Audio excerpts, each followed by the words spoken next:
Welcome to night 104 of History Bedtime Stories. Tonight's story is brought to you by the good folks at Buddy's Pizza, who are sponsoring History Bedtime Stories. And in bed, in our pajamas, tonight we're talking about the Detroit Stock Exchange.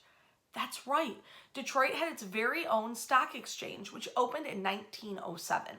Originally, the stock exchange was really to support local companies who needed an option to sell their stock to finance renting premises, buying machinery, bringing in raw materials to make their finished product.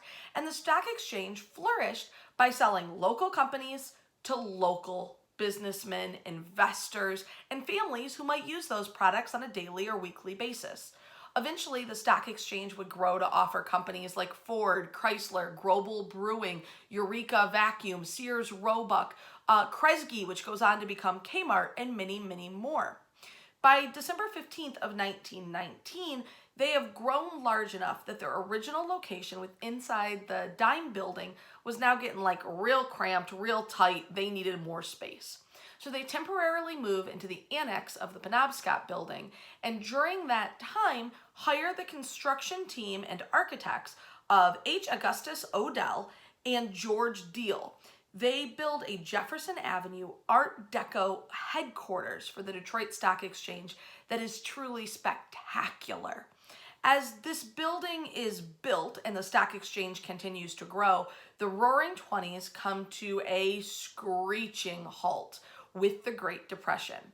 But nonetheless, the four-story stock exchange opens on March 2nd, 1931, and the Detroit Stock Exchange moves into these premises.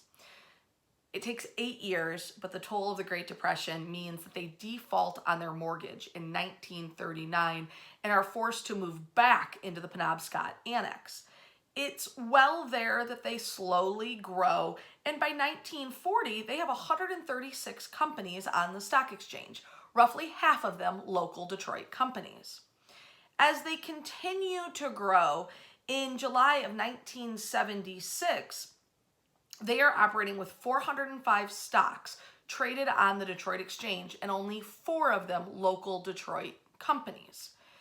This all comes to this giant crashing halt when May Day, May 1st, 1975, brings deregulation to the New York Stock Exchange and stock exchanges across the country. Because fixed rate trades could now be replaced by varying rates charged by the stock exchanges that were processing the rates, Detroit really lost any edge it had over the big exchanges in New York.